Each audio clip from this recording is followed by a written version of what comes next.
Los dones no son evidencia cierta de la gracia. Andrew Lee.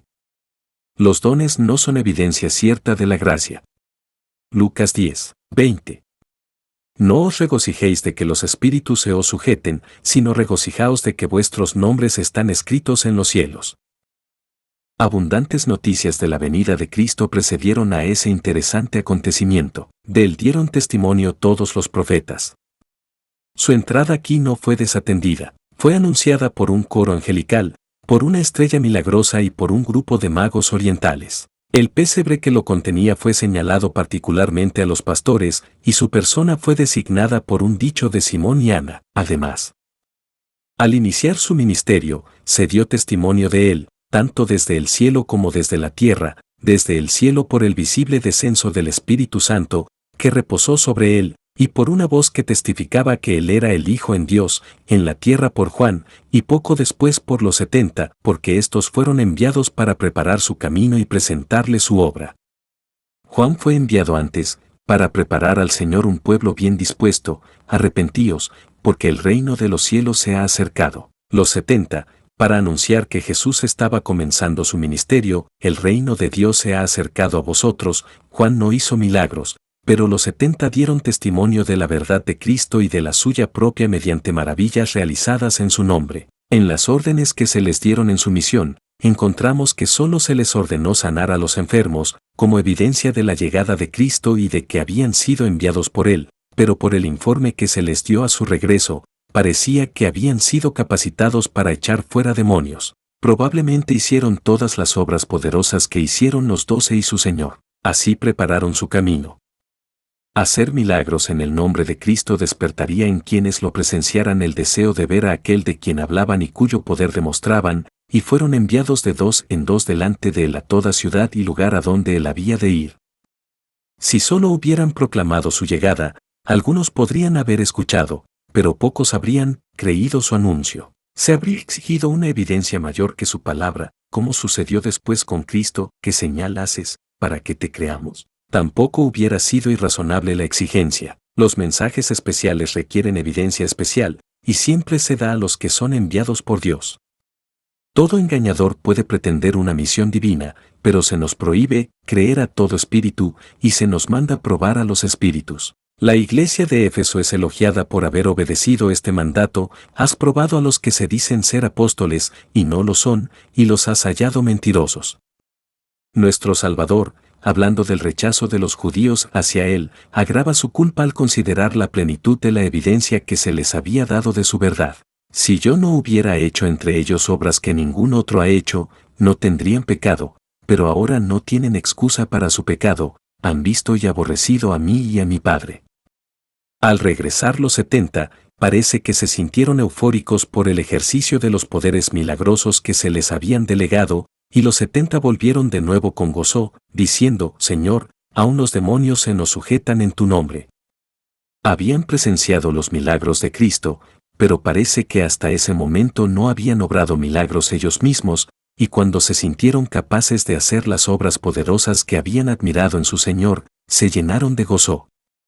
Habiéndoles dado su informe, Cristo les amplió sus poderes y les prometió protección. He aquí os doy potestad de hollar serpientes y escorpiones, y sobre toda fuerza del enemigo, y nada os dañará. Pero para impedir que dieran un valor indebido a estas distinciones, el texto añade la advertencia: sin embargo, no os regocijéis de que los espíritus se os sujeten, sino regocijaos de que vuestros nombres están escritos en los cielos. Al discutir este tema, primero consideraremos la advertencia o prohibición: no os regocijéis en esto de que los espíritus se os sujetan, luego el mandato: sino regocijaos de que vuestros nombres están escritos en los cielos. Debemos considerar la advertencia o prohibición: no os regocijéis en esto. Pero, ¿por qué no? ¿No hay motivo de gozo que los espíritus malignos, estuvieran sujetos a ellos? ¿Que pudieran desalojarlos de los cuerpos de los hombres al ordenarles en el nombre de Cristo? Ciertamente, esto les permitió cumplir con los fines de su misión, que habían sido cumplidos solo en parte sin ello. ¿Por qué entonces la prohibición? Es más bien el exceso de su gozo, que el gozo mismo lo que se prohíbe aquí. Parece que le dieron un valor indebido a este poder, lo exaltaron por encima de su lugar, particularmente en lo que se refería a ellos mismos. Esto fue lo primero que mencionaron a su regreso, nada más parece haberles causado una impresión tan profunda o haberles dado igual importancia personal. Para ellos había otras cosas más interesantes e importantes, que fueran aceptados por Dios, y contados entre los fieles, y que sus nombres estuvieran escritos en el cielo, eran para ellos ocasiones de mucho mayor gozo. El don de milagros demostró su misión y atrajo la atención de quienes presenciaron sus obras poderosas, pero no era un don salvador. Una persona podía poseerlo y, sin embargo, permanecer sin ser renovada y perecer en sus pecados. Al parecer, algunos ejercían este poder sin profesar ninguna relación con Cristo, pero estaban abiertamente relacionados con sus enemigos. Esto es evidente por su protesta contra aquellos que atribuían a un agente infernal la autoridad con la que extorsionaba la obediencia de los espíritus malignos. Si yo echo fuera los demonios por Belcebú, vuestros hijos por quien los echan, por tanto, ellos serán vuestros jueces. Lo mismo se desprende de otro incidente registrado por San Marcos. Entonces Juan respondió, diciendo, Maestro, hemos visto a uno que echaba sobre los demonios en tu nombre, y no nos seguía, y se lo prohibimos, porque no nos sigue. Y Jesús dijo, no se lo prohibáis, porque nadie hay que haga milagro en mi nombre que pueda decir mal de mí sin pensar. Parece que algunos que habían visto a los discípulos echar fuera demonios en nombre de Cristo, aunque no eran discípulos suyos, intentaron hacer lo mismo y tuvieron éxito, y que cosas de esta naturaleza no eran poco comunes después de que Cristo comenzó su ministerio, aunque no siempre tuvieron éxito, si es que tuvieron éxito, después de sus sufrimientos y exaltación. El don de milagros, como otros dones, era distinto de la gracia santificante. Esta gracia a menudo se unía a ese don, pero no siempre. No había una conexión necesaria entre ellos.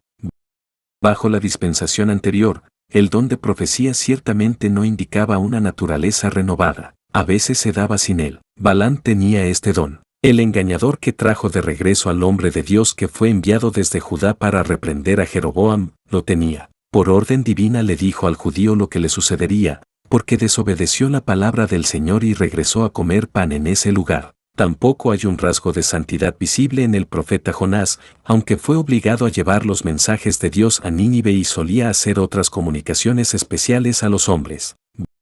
Bajo la dispensación del Evangelio, la administración divina ha visto lo mismo. Judas tenía sin duda el don de milagros en común con sus condiscípulos, y muchos apelarán al juez en el gran día, diciendo que, en su nombre profetizaron, en su nombre echaron fuera demonios, y en su nombre hicieron muchos milagros, a quienes les diga, nunca os conocí, y a quienes envía donde los hacedores de iniquidad. Con demasiada frecuencia se estima a los hombres por sus dones. Muchos consideran como mejores a quienes poseen los talentos más desarrollados y especialmente los más llamativos, y desprecian a los de una descripción diferente, como si sus dones y gracias debieran ser iguales. Pero esto es un error. Una persona puede poseer los talentos de un ángel de luz, pero tiene el temperamento de un infernal. Tal es probablemente el estado de los espíritus apóstatas, y algunos de los más grandes de la humanidad han sido algunos de los peores y más abandonados. Aunque esto debe ser evidente para el considerado, existe, sin embargo, una disposición en el hombre a juzgar a los demás, sí, y a sí mismo también, por los dones, aparte de la gracia que falsifica los dones y los vuelve beneficiosos, tanto para el poseedor como para el mundo, y al mismo tiempo mantiene al poseedor humilde y le impide pensar de sí mismo por encima de lo que debería pensar. Tampoco los renovados están fuera de peligro por este lado. Siendo la santificación imperfecta, los dones distinguidos, o la utilidad, o las comunicaciones divinas poco comunes, son susceptibles de ser abusadas y hechas para fomentar el orgullo y levantar en el gusano una opinión demasiado alta de sí mismo. San Pablo, aunque no estaba ni un ápice por detrás de los apóstoles más importantes, necesitaba algo que lo mantuviera humilde y le impidiera sentirse exaltado por las revelaciones que le fueron hechas. Y dejó estas cosas registradas como advertencia para otros, y particularmente se las señaló a la iglesia de Corinto, que abundaba en dones milagrosos, y entre quienes se abusaba excesivamente de ellos. Los declaró no solo inferiores a la caridad, o al amor santo, sino que, considerados en sí mismos, no tenían ninguna estimación desde un punto de vista moral, que una persona pudiera poseerlos en el más alto grado, y sin embargo ser nada en religión, Si yo hablase lenguas humanas y angélicas, y no tengo caridad, vengo a ser como metal que resuena, o címbalo que retiñe. Y si tuviese profecía, y entendiese todos los misterios y toda ciencia, y si tuviese toda la fe, de tal manera que trasladase los montes, y no tengo caridad, nada soy. Y si repartiese todos mis bienes para dar de comer a los pobres, y si entregase mi cuerpo para ser quemado, y no tengo caridad, de nada me sirve. El apóstol supone aquí una persona que posee los dones milagrosos más eminentes, pero que está totalmente desprovista de religión. Si no hubiese ocurrido tal caso, no habría hecho la suposición. No escribió para divertir, sino para edificar e instruir. Algunos en Corinto se enorgullecían de sus dones y despreciaban a los demás, tal vez estimaban el estado moral de los hombres. Por eso, mostró el uso de esos dones, que eran distintos de la gracia renovadora, que esta última era más excelente que la primera, y que la posesión de esta última no podía argumentarse a partir del ejercicio de la primera. Esos dones eran muy útiles en ese día y en esa ciudad que estaba llena de idolatría y era casi la sede del paganismo, pero para el poseedor eran de menor valor que las gracias cristianas. Procurad los mejores dones, pero yo os muestro un camino más excelente, es decir, la caridad descrita en el capítulo siguiente, del que hemos estado tratando anteriormente. El propósito de la advertencia que se les da en el texto era impedir que los 70 se dejaran llevar por el espíritu que el apóstol luego reprendió en Corinto. Cristo observó cómo se valoraban a sí mismos por sus dones y frenaban el espíritu en su comienzo. No os alegréis de que los espíritus se os sometan. Debemos considerar el mandamiento, sino más bien regocijaos porque vuestros nombres están escritos en el cielo. Los nombres de los santos están representados como escritos en el cielo. Este lenguaje es figurativo, adaptado a la debilidad humana. Dios ha prometido salvación a los fieles y les ha hecho esperar en su misericordia, pero no son necesarios memorandos para recordarles sus promesas, ni registros en el cielo para dar derecho a los fieles a la herencia celestial. Los consejos de Dios están siempre delante de él. La fraseología del texto está tomada de las costumbres de los hombres, que necesitan memorandos y registros para asegurar el cumplimiento de los compromisos. Cuando los hombres son liberados de una ciudad o estado, son inscritos en los archivos de la comunidad. De ahí probablemente el lenguaje metafórico del texto y de escrituras similares, porque a menudo encontramos asuntos que se determinan en los concilios divinos representados como escritos en registros celestiales. Entonces los que temían al Señor hablaron a menudo unos a otros, y el Señor escuchó y oyó, y un libro de memoria fue escrito delante de él, para los que pensaban en su nombre. Se dice que Sión está grabada en las palmas de sus manos, los santos serán escritos en el libro de la vida, los muertos serán juzgados por las cosas escritas en los libros, que se abrirán en el gran tribunal cuando el mundo será juzgado en justicia. Como las recompensas de la gracia están aseguradas a los justos, el mensaje a los 70 habla de su conocimiento de ello. Regocijaos porque vuestros nombres están escritos en el cielo. No podían regocijarse en un bien desconocido, pero la manera en que se menciona su estado privilegiado supone que lo conocían. Cristo no lo reveló aquí, no dijo, vuestros nombres están escritos en el cielo, por lo tanto regocijaos, sino regocijaos porque están escritos allí, porque sabéis que es así. Tampoco parecen haber poseído conocimiento en este respecto, que a otros se les niega, a otros también se les exhorta a regocijarse en el Señor. A los cristianos sufrientes de esa época se les recordaba a menudo las recompensas que les estaban reservadas, como lo que compensaría abundantemente todos sus sufrimientos aquí, lo que suponía que conocían su derecho a la gloria. Pero, ¿cómo alcanzaron este conocimiento? ¿Y cómo pueden alcanzarlo otros? Al considerar las condiciones de las promesas y ver que las han cumplido, las promesas se hacen a la fe y al arrepentimiento, al amor y a la obediencia. Cuando una persona las encuentra, puede saber que su nombre está escrito en el cielo. La obediencia fluye de la fe y del amor. Todo buen árbol da buenos frutos. Los frutos de la gracia son las evidencias de la gracia y las únicas evidencias de las cuales se depende. Si un ángel del cielo testificara a una persona que su nombre estaba escrito allí, la evidencia sería inferior a la que surge del temperamento cristiano evidenciado por los frutos de santidad. Si se encontraran, serían inútiles; si faltaran, ineficaces. Por sus frutos los conoceréis. En esto se manifiestan los hijos de Dios. Si una persona tuviera tal testimonio del cielo, podría saber que el portador era de arriba, solo prestando atención a su propio corazón y vida.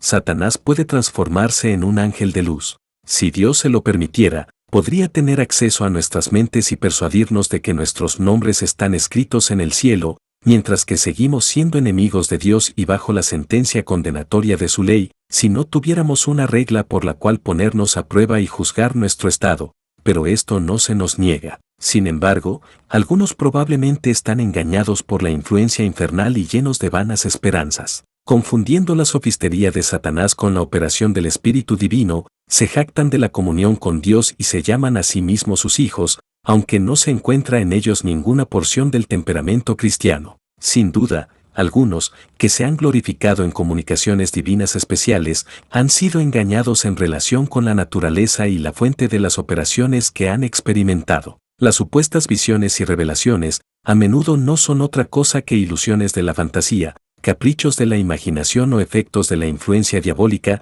Los afectados por ellas a menudo parecen confiar en lo que la razón sobria rechaza como infundado. Si cuando volvemos la mirada hacia nuestro interior descubrimos fe en Cristo, dolor por el pecado, amor a Dios, devoción a su servicio y confianza en su gracia por medio de un mediador, y todo esto se evidencia por frutos de santidad, no necesitamos ninguna otra evidencia de que nuestros nombres están escritos en el cielo, pero si faltan, vana es la esperanza y engañosa la confianza. Los dones, los más extraordinarios, incluso los de profecía y milagros, son totalmente inútiles. Nos dejan como metal que resuena y címbalos que retiñen. Casos de este tipo han ocurrido en el pasado y pueden ocurrir nuevamente. Por lo tanto, nos corresponde mirarnos a nosotros mismos y ver que nuestras esperanzas no estén cimentadas sobre la arena. Reflexiones. La sujeción de los espíritus malignos a Cristo muestra la universalidad de su dominio, porque ni siquiera los espíritus apóstatas se han apartado en todos los aspectos de su gobierno. Él les fija límites que no pueden traspasar. Hasta aquí llegarás y no pasarás más allá. Cuando son expulsados de un hombre por orden suya, no pueden entrar en un cerdo sin su permiso. Se les permite, en efecto, entregarse a la depravación, pero no más allá de lo que la sabiduría infinita ve, y muchas veces su malicia se somete a los propósitos divinos. Mientras Cristo residía en la tierra, se les permitió poseer los cuerpos de los hombres, y su poder superior se manifestó en su expulsión, y con ellos se dieron algunas especies de evidencia de su verdad del Evangelio. Sí, a veces se les hizo confesarle, cuando los hombres lo negaban: yo te conozco quién eres, del Santo de Dios. De diversas maneras Dios ha hecho uso de los espíritus apóstatas para llevar a cabo sus santos y misericordiosos designios. Se han usado para probar la fe, y así prepararlos para la gloria y el honor. Testigo de ello son las extrañas pruebas que sufrió Job, y todas sirvieron para refrenar el orgullo y la depravación, y por la prueba de su fe y el ejercicio de sus gracias, prepararlo para una corona más brillante. También pueden ser instrumentales para llevar a los pecadores al arrepentimiento. San Pablo habla de entregar a uno a Satanás para destrucción de la carne, a fin de que el espíritu sea salvo en el día del Señor Jesús, y de entregar a los hombres a Satanás, para que aprendan a no blasfemar. Nuestro tema nos enseña a no valorarnos a nosotros mismos por causa de los dones o poderes. Hemos visto que los dones y la gracia son distintos, que los primeros son una especie de rebaño común, diseñado no tanto para el beneficio del poseedor, sino para el público, y que una persona puede poseerlos en gran medida, y sin embargo continuar rebelde contra Dios y perecer en su rebelión. Dios tiene razones sabias para conceder dones y, de alguna manera, obtiene gloria para sí mismo con ello. Pero todo talento está sujeto al abuso. Si alguien abusa de ellos, Dios lo exigirá. La justicia puede ser glorificada donde se descuida la bondad y se desprecia la gracia. Dios tiene poder para obligar a que se usen sus dones como Él lo requiere. Al anular la degeneración de las criaturas caídas, a menudo sirven a las más maliciosas. Los dones, bajo la influencia de sus santos propósitos. Los príncipes que no lo conocen, a menudo son instrumentos para ejecutar sus designios. Los monarcas asirios y persas fueron obligados anteriormente a ejecutar sus designios judiciales sobre otras naciones y sobre su pueblo, aunque no lo pensaron así, ni lo pensaron así sus corazones. Otros potentados hacen lo mismo y de la misma manera. Sí, Dios tiene poder para obligar a la obediencia renuente a sus mandatos conocidos, y a veces lo ha hecho. Balaam fue hecho para bendecir a Israel y predecir su grandeza, mientras todavía era enemigo de Israel y del Dios de Israel, y Jonás, para llevar los mensajes de Dios a Nínive. El ser usado así por Dios no da derecho a su favor. Cuando Dios hubo acabado toda su obra en el monte de Sión, castigó al orgulloso asirio a quien había usado en la ejecución de su justicia, y Balaam pereció entre los enemigos de Israel. El servicio realizado sin intención, y el que es el efecto de la coacción, no encuentran estímulo en la revelación. Si hago esto voluntariamente, tendré una recompensa, pero si contra mi voluntad se me encomienda una dispensación, ¿cuál será entonces mi recompensa?